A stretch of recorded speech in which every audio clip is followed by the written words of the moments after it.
Hello, Big Business. My name is Billy Bukako, and this is Big Biz. It is November, and it is Entrepreneurship Month. The theme this year is Dream Big and Start Small.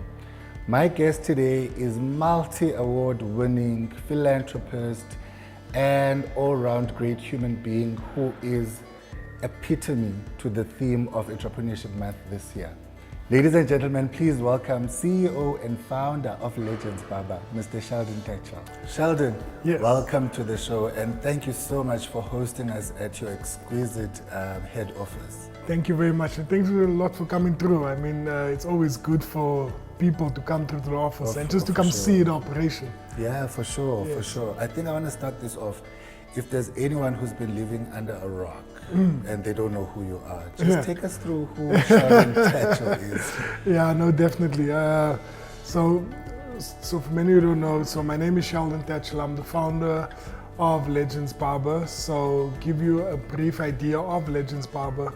I started out on the side of a road in Jan Park just with a clipper and a chair, and managed to build a business to comprise of over 70 stores in 5 different countries with our product ranges that sold in retail chains.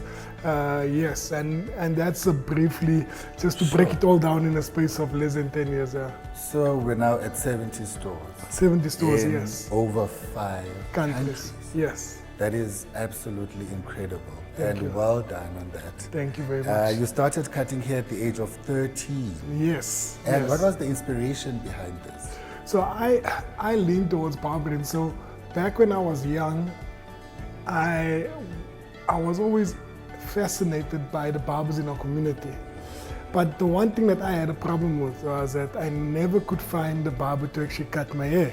Consistent barber, like each and every week go to. You wanted yes, consistency. yes, and I saw a problem, and I saw this to be something that I could maybe solve as an entrepreneur mindset, because you're always looking to solve problems, and I leaned towards barbering.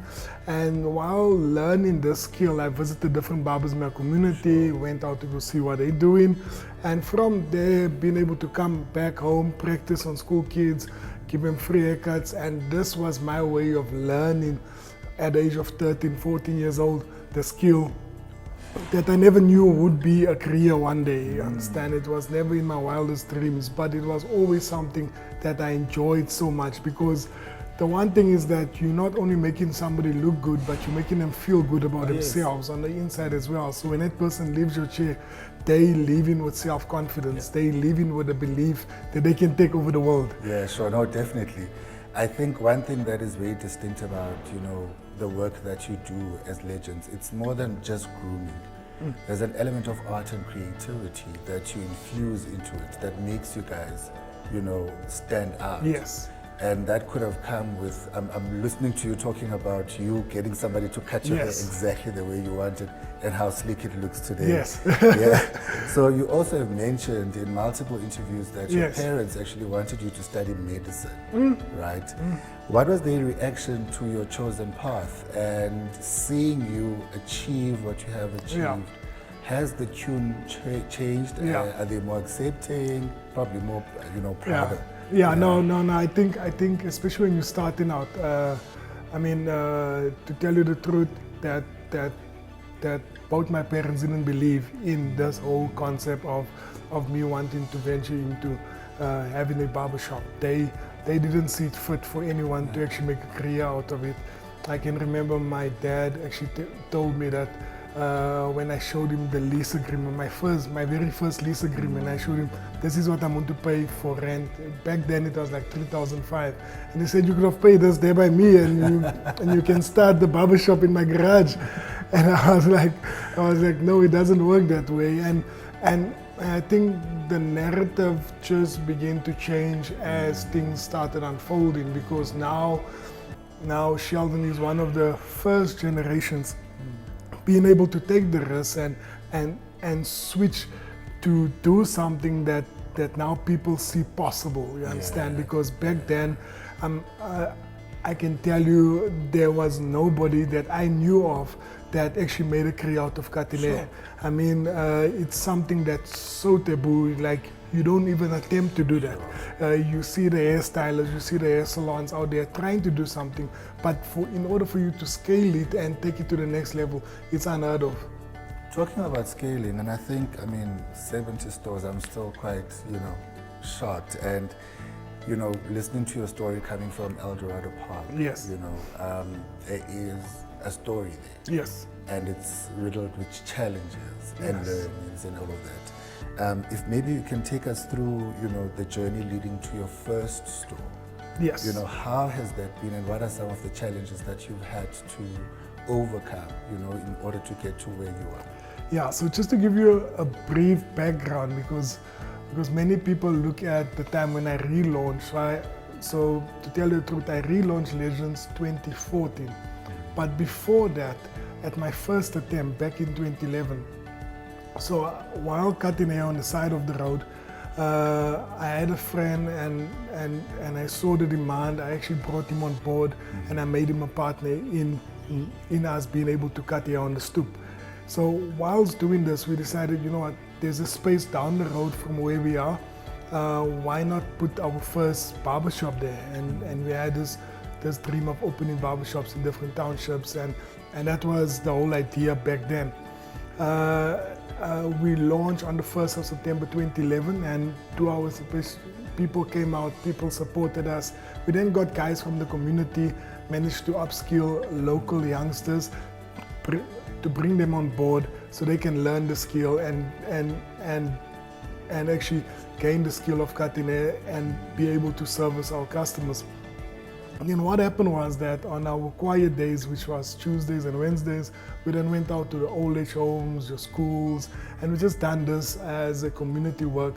But while doing this, we then saw the opportunity of naming the barbershop after our elders, because they are the legends of our community.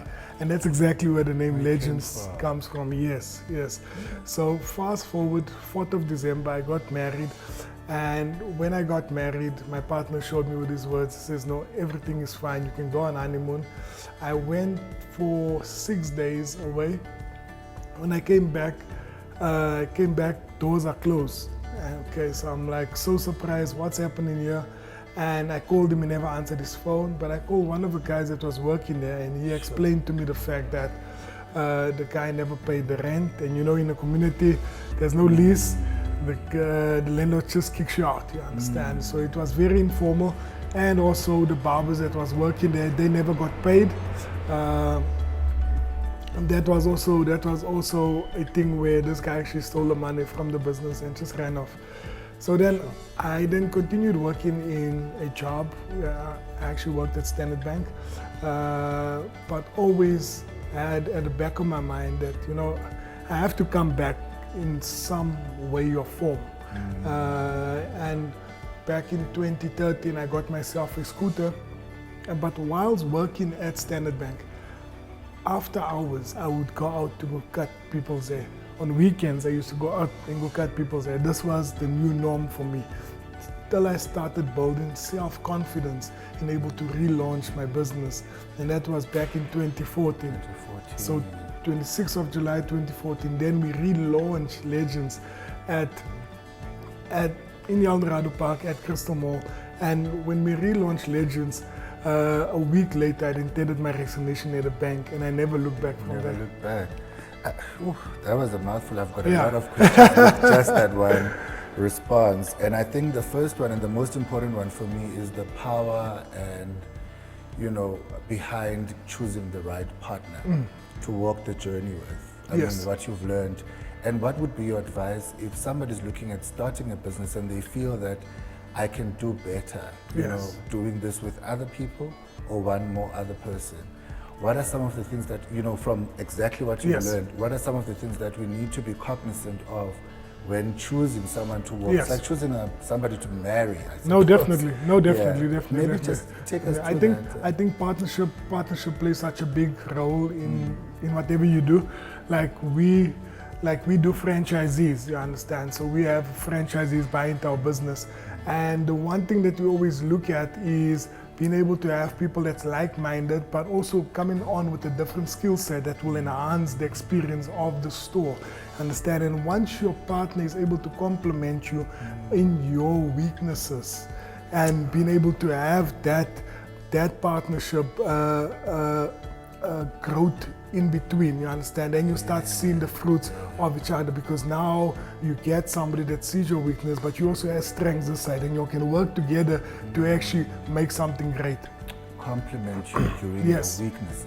Yes. You understand, being there for you for the business when Yes. the other partner is not there, and understanding when to do what. When to do what and Yeah. what And roles all the certain roles, individuals play, yes, because yes. because especially in partnerships, I think partnerships are vital, and in some way or form you're going to end up in partnerships, whether it's through working with different organizations, whether it's through partnering up with stakeholders. There's management, always yeah. going to be some sort of partnerships, but you have to understand what role does that person play within that partnership, and what role do you also play in that partnership, so you can complement each other and see how you work from there. That is really great advice. And if you're looking at choosing partners, listen to our wise guest today, Sheldon Tatchell, the CEO and founder of Legends Barber. Now, Sheldon, you also mentioned something about giving back, right? And I remember the first time we met Yes. was down at your training center. Yes. And I remember walking yes. in, and I sat at the foyer waiting Yes. to meet up with you. And I looked around, and we know Legends Barber to cater to celebrities, the higher LSM. But I looked around, there were quite a lot of people from the streets, and you could Yes, tell they were from the yes, streets. yes. Tell us more about that. Yeah, no, that's so powerful. That's so powerful. So I think the training center for us plays such a big role in our social responsibility. So looking at where our training center is positioned, which is in Joburg CBD, I mean, like, it's one of the most busiest areas, but also can be, to some perspective, could be actually one of the most dangerous areas, because if people look at Joburg CBD, they think of the crime and stuff, but we saw an opportunity and we said, you know what, we are going to make a difference within Joburg CBD. So we right central within Pritchard Street. And the nice thing about being able to be there is that the people that come to the training center, we give them free haircuts. So as part of the guys that's joining the training center, so just to give you background, so we have guys from the different communities that comes and join the training centers, and we give these guys sometimes free training. It's actually free training. They pay a commitment fee of 500 Rand, and the training is free from there for all 3 months. And when they're done with the training, they are able to get a job or even start their own business. And that's exactly the mission of why the training center is there. And the trainees, they have responsibility to at least cut 6 to 10 people from that specific community per day. Now, just to give you Sure. a picture, that we have about 50 trainees at the time, after every 3 months, so about 50 odd guys that's training to become barbers. Now, each and every day they have multiplied by 6 or 10. And you can imagine you end up with over 600 people that goes into the training center on a daily basis. And the reason why we made it free for the community, because we see an opportunity for them to also have an experience from Legends. And it goes back to when Sheldon was learning. Remember when Sheldon was learning and he was still learning to cut hair? He actually learned on school kids from the community, and he gave free haircuts to the kids from the community. And it's that whole narrative being able to plow back within a community. Sure. Sheldon, I think your story resonates with a lot of us, right? And I think, after just what you've just said now, there is an element of this not only just being a business, a passion, right? There is genuine and noble intentions, right? And I know you're deeply rooted in your beliefs as a Christian. How does this help you make decisions, and how does it help you in general in running the business that is Sheldon? No, that's so Legends? powerful. That's so powerful because as an entrepreneur, your journey can be lonely. You understand, and sometimes you lose the hope, you lose the energy. You understand. Sometimes you do get those days. Sure. You understand, but you have to remember where is your source.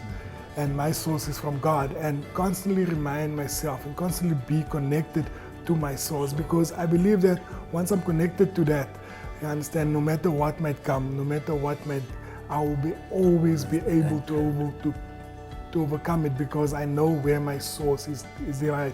So everything I do, and it's crazy that you mentioned this, because in major interviews they wouldn't want to bring that up because they always see it a bit controversial, but I think it means everything to me, because going back to the training center, at our training center we have guys from different communities. These guys have different backgrounds. Some of them have, because remember, we don't take in based on what you have done previously. So some of the guys have a bad credit record. Some of them have a jail history. You understand, they've been in prison before. Some of them have all of these things. You understand. Now imagine being able to accommodate all of these guys in one center. What is the one thing that we build on? And that is Christ. And from there, because each and every morning these guys would open the Bible and share the word, and what does the word actually mean to them holistically. And it speaks volumes to what happens when these guys leave the training center and enter into the shops, because they have a deep foundation and they understand what the principles are in order to love your life. It's a very good principle to build your business on, and very noble. And thank you so much. We need a lot of entrepreneurs like yourself who not only in it just to solve real world problems, but also have the human aspect of it, to develop something within somebody, which is, really what I experienced with my own eyes. Yes. Oof, yeah, I didn't think this, I didn't foresee this interview going this direction, but I'm truly touched. No, thank you. I think let's go back to the real questions. So you open your first store, and one day I drive into what's the Sun City? Yes. And I see Legends mobile unit. Yes. Tell us about that project. Yes. What drove that? Because I went. I did not need a haircut. Yes. I always have this. Yes. But I went because I wanted to see what's going on. There. What I saw was nothing short of amazing. Yes. No, thank you very much for that. So goes back to the time when I was on a scooter. So while I was on a scooter back in 2013, I went to this one customer. So arrived at this customer's place, so he was trying to call me. I couldn't answer because I had a helmet on. And as I look at my phone, I tried to call him back, and he explained to me that there's load shedding in his vicinity. And back then it was like 4 years, and you can imagine so. But anyway, I drive back a bit disappointed all the way going back on my scooter that I lost the sale. But I felt God speaking to me about this whole vision of being able to build a truck that will be able to service customers. Doesn't matter where they are. People jump into this bus and they experience the top range of what it actually grooming is supposed to be. And in that specific bus, the dream only came to pass 5 years later, which was 2017. And then the bus was launched. And when the bus was launched, and then we managed to take the bus in different locations, and I'm sure you saw it at Sun City, because we would activate it and take it to different stores as well for openings. That is really. And how many do you have of these units currently? So now currently there's there's one bus, so it's that one particular one, bus, the mobile bus, that's still moving around. And Yes, it goes around. and it goes with the around. events It goes and all of around. it. Yes, yes. Great yes. business model. So we man. do have something that much more from activation standpoint. That's totally different from the bus. It's like a setup where we go out and we activate at different places. Like our franchisee in Botswana, he's actually quite active on it, and he goes to different locations. Doesn't matter where in Botswana, but he has like a road show that he takes on a yearly basis, and he goes to different places, similar to the bus. To the bus. Yes, yes. So you mentioned a franchisee in Botswana. I want us to go back to your business model. Yes. Before we get into that, I would like us to go back in terms of how you've managed to finance all of Yes. this. Right. I understand when you started. I mean, you started off with your own money, Yes. and you tried to raise a bit of capital to get to somewhere. Yes. But what are some of the notable moments of your fundraising process that you can share Yes. with other entrepreneurs out there who are looking at, getting to this level of, I will call it success. Yes. Please allow me. Yes. Yes. In your business. Yes. So I think one would have to go through a bootstrapping moment, like I went through. You understand? The reason why you go through these moments is that it teaches you so much discipline. Because if everything is given to you, sometimes it can get lost in between the cracks. You understand? So whoever can be trusted with little can be trusted with much. So I do believe that principle starts when you start on the side of a road with a clip and a chair. And what are you doing with that money that you're receiving from there? And what are you able to build with that what you have given with? You understand? And I know that not everyone has that possibility of being able to start out with nothing. But if you can start out with nothing, do it. You understand? Take the leap and do it as a side hustle until it gets going. Don't leave your day job, because I know a lot of people would say, no, leave your day job and go pursue your dream. Don't do that, because once your dream starts gaining momentum, your gut feeling will tell you exactly now is the right time. You understand? So then that happened to me in 2014, and while I was going along, I reached a point where we had this was about 9 stores. So how we were growing was that the profits of one store would get for the next store, the profits of 2 stores would get for the next store, and this is how you just constantly reinvest in your business up until I reached 9 stores. And I started looking at alternative ways at how am I going to manage these stores. You understand? Because if you can't manage it, you're going to lose it. You understand? Because that's exactly the most important part. And start looking at, okay, going back, who can come on board and come and assist me manage these things? And then I started looking like things like franchising, and I started looking at what are the pros and cons of franchising. I've done my whole due diligence about franchising, looking at what effect does franchising have on my business. And I started out with a close friend of mine. He's late now, but by the name of Ricky Rick, and we opened a store in Waterfall Corner. And when we opened the store in Waterfall Corner, it was the time when we refined and we were working together to actually see how a franchise is supposed to work within a store. What's a franchise's responsibility and what's a franchisor's responsibility? Because I think that let go part was so difficult for me as well, because you are letting go of something that you are in control of, but placing it in hands that are so responsible. And I think that just gave me the self-confidence to look at ways and means of how we can scale our business when it comes to franchising. Awesome. Any, partners maybe you can mention? Did you get any assistance from government or angel investors?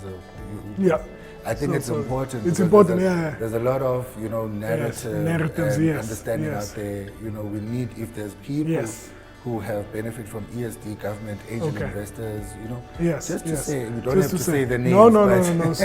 No. So unfortunately for me, Billy, I was not in that line to receive sponsorship from government.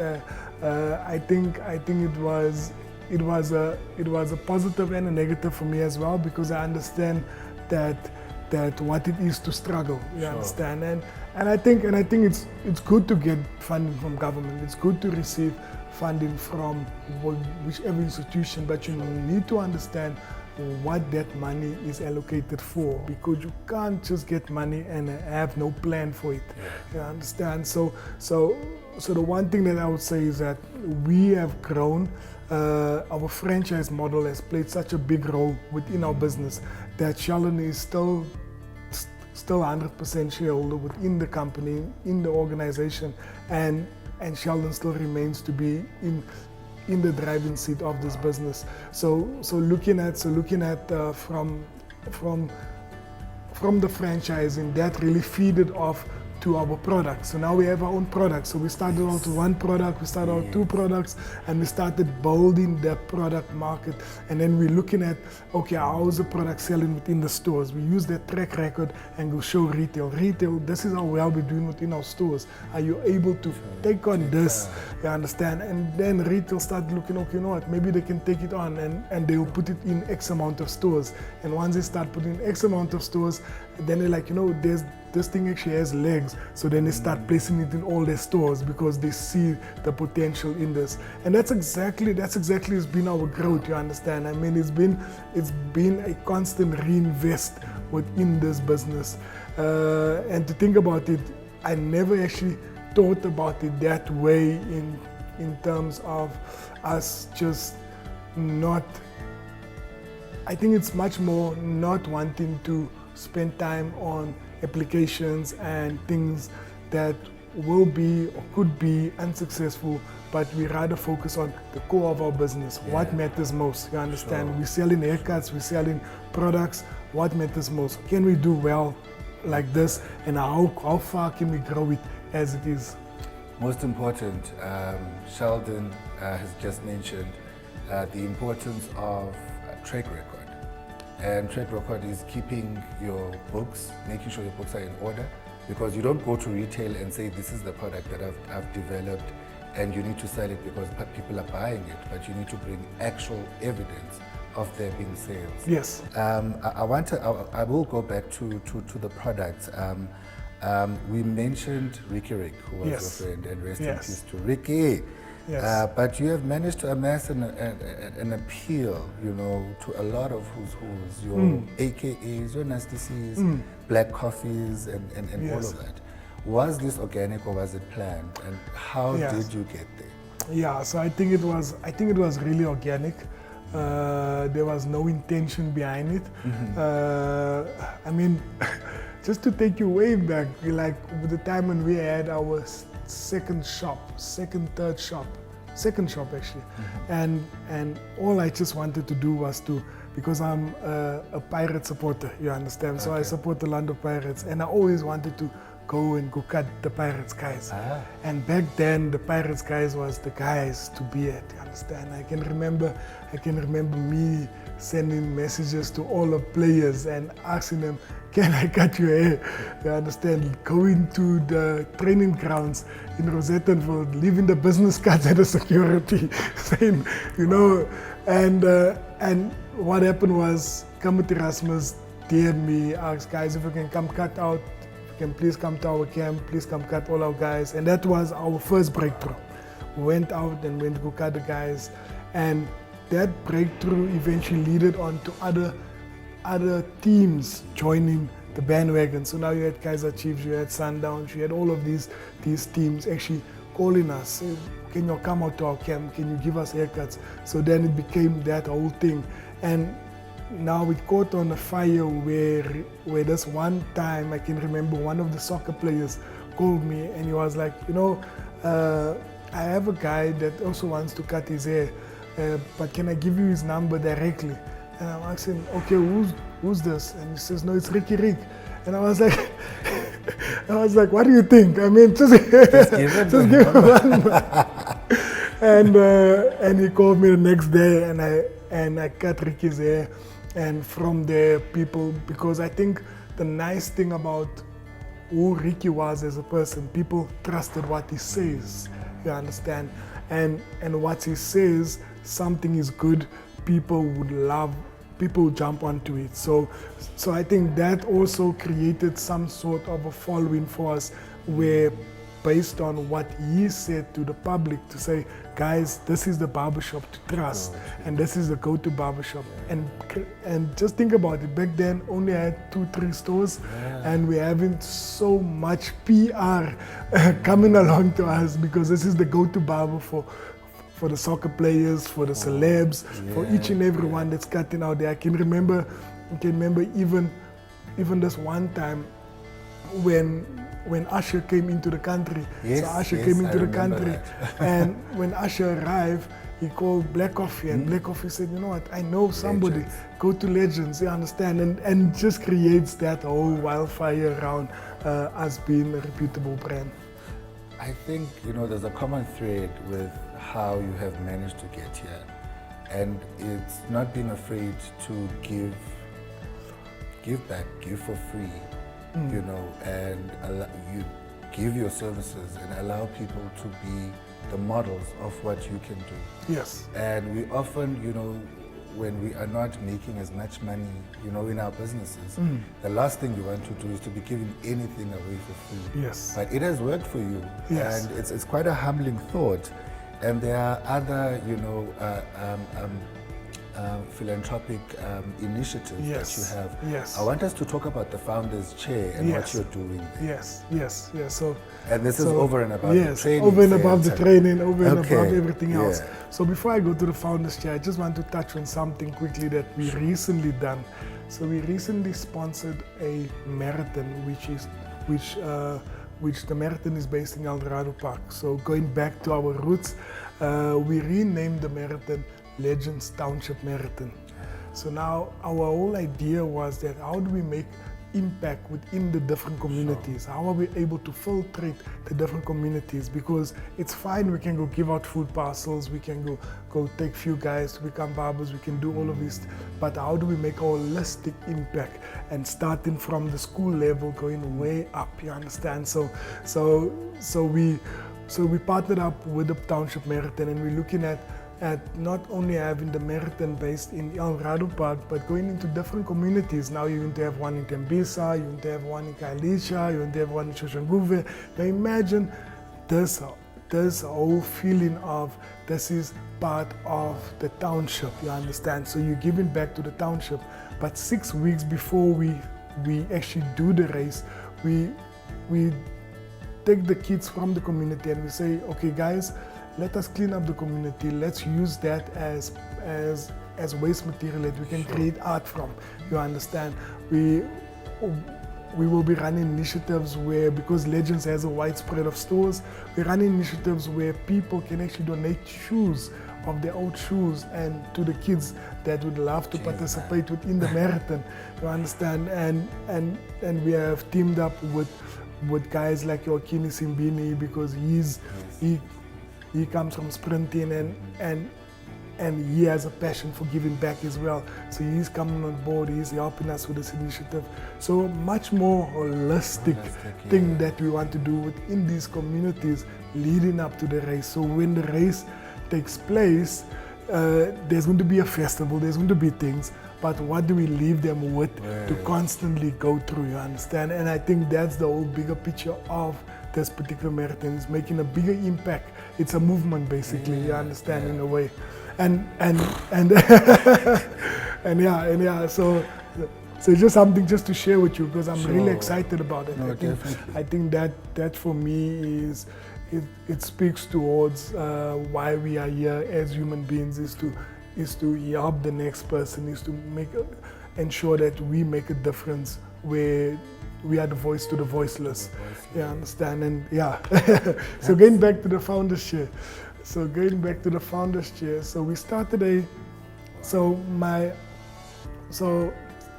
entrepreneur, you think back and you're like, okay, you know what, how can I make an impact, not only through my voice, but through other people's voices? Understand? Same like this podcast, we're having a conversation, but being able to have a like-minded entrepreneur sitting on the chair, giving him a haircut, but also gaining that nuggets of wisdom from him, so we can translate into into a proper podcast that will be free for the guys to go stream. It will, you understand, so people can use it as a masterclass, whatever it is, but learning insights, because the conversation that you're having is entrepreneur and entrepreneur talking.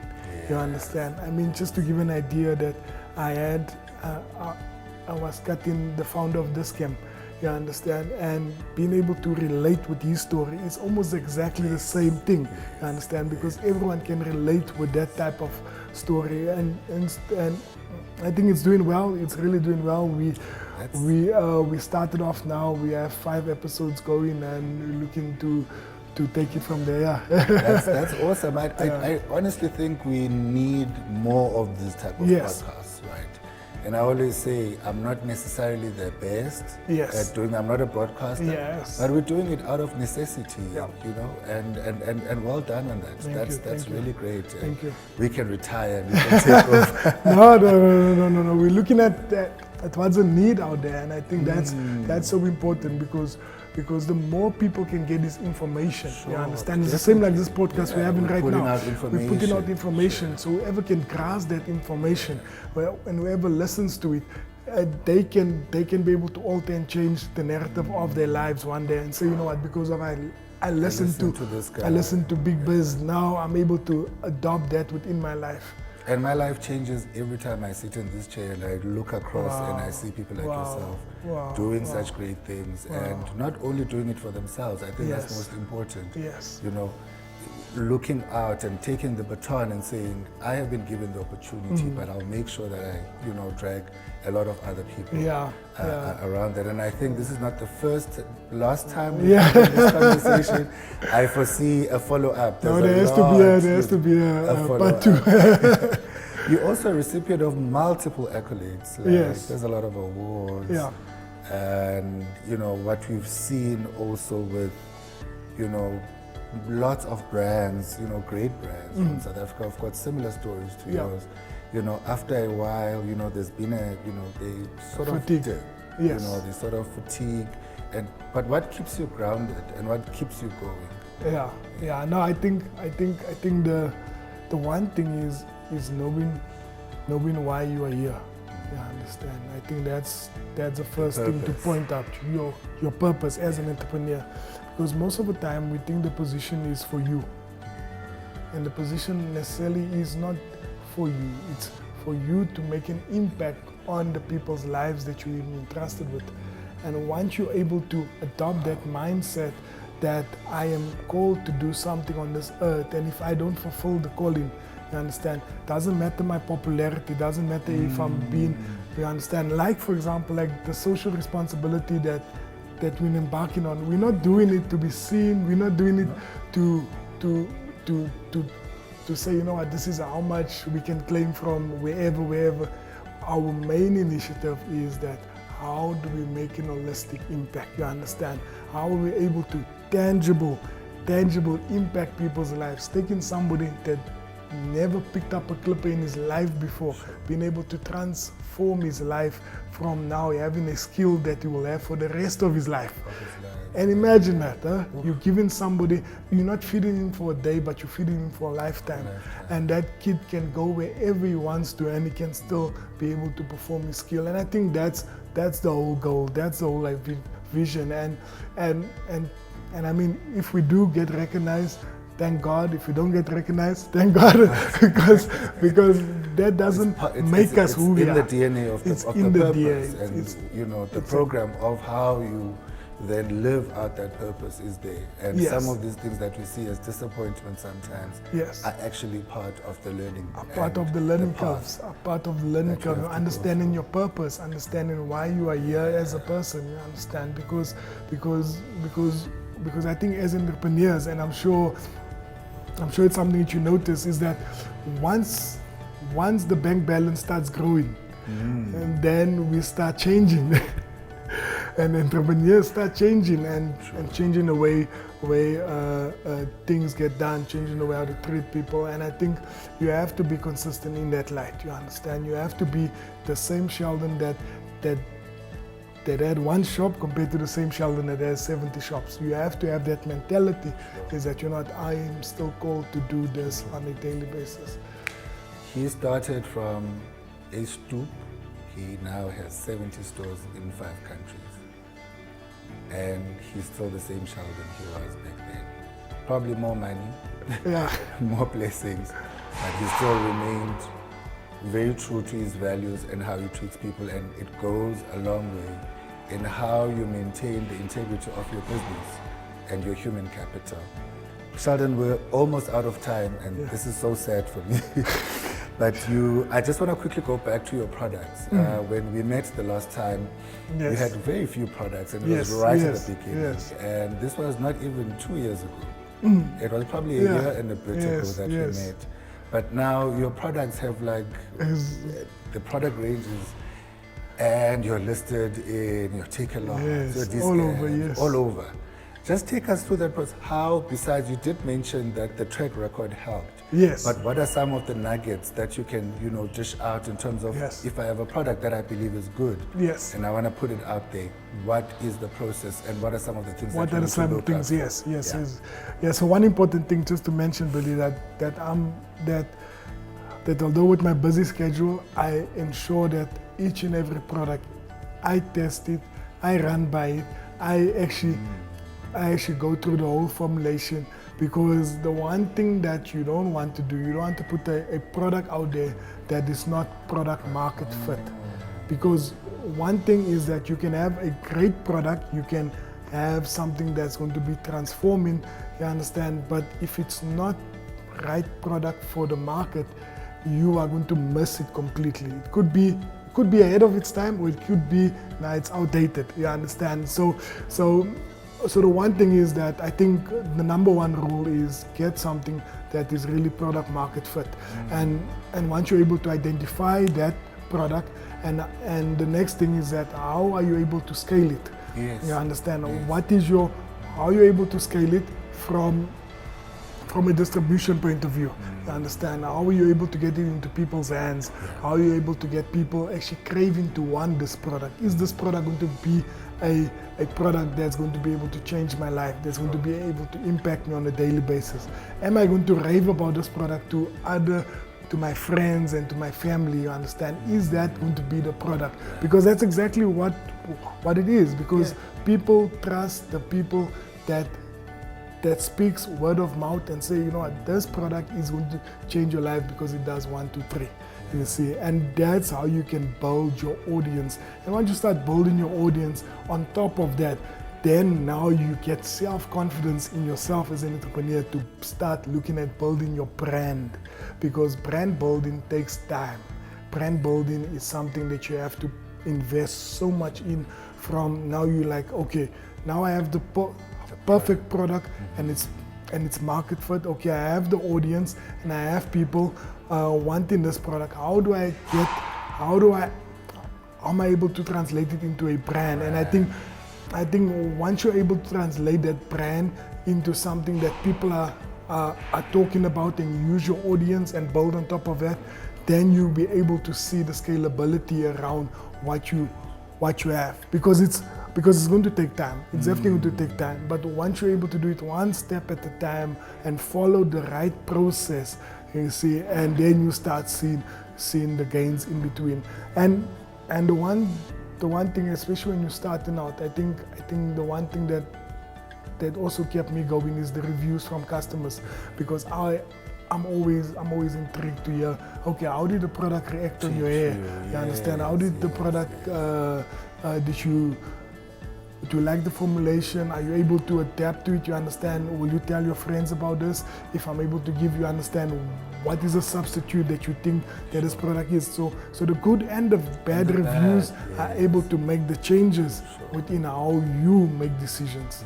Because customers, and most of the time we ignore the customer's feedback, but that's so important, because the negative feedback is what you can learn from and start making that adjustments in place and say, because you are going to get the great audience, but you're also going to get the bad audience. Learn from the bad audience. Don't shun away from them. Bring that in. So I want to see what are those people saying about me. So It's have a product. You said Product market product fit. market fit. It has to be fit for purpose and fit for the market. Build a brand before you scale. But throughout all of this, what's important is getting the feedback and utilizing it to better your product and better your business model. Yes. Sheldon, looking back at the past couple of minutes we've been chatting, Yes.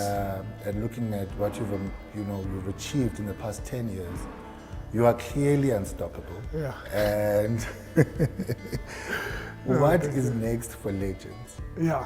So I think there's so many things that we are busy with in the background from a growth point of view. We're looking at scaling in different countries.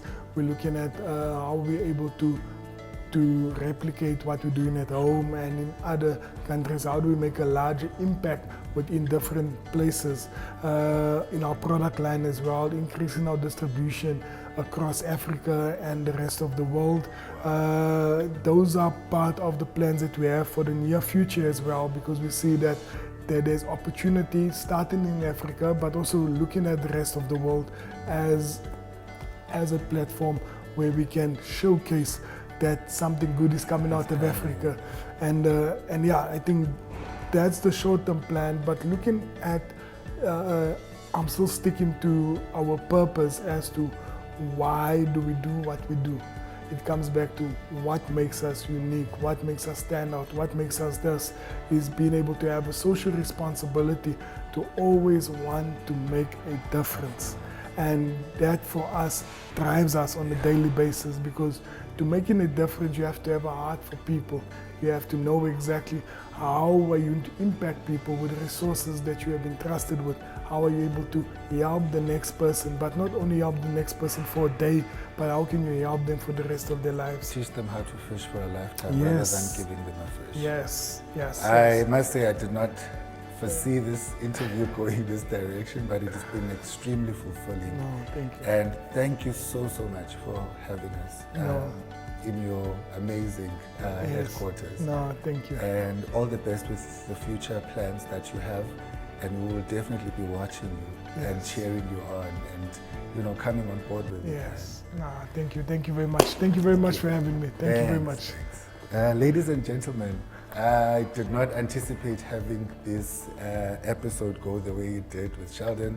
I have taken a lot out of it, and I really hope that you have. And if you'd like to interact with us, head on to social media, Instagram _BigBees_, Facebook, Big Bees with Billy Bukako.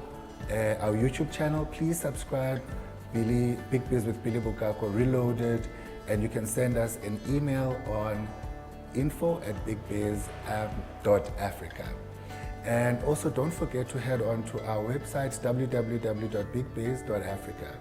Go to the competitions page, scroll down, go to partners, and you can stand a chance to win amazing prizes from Utility, 2 solar panels and 2 months payment holiday. It has been a pleasure having you. Thank you.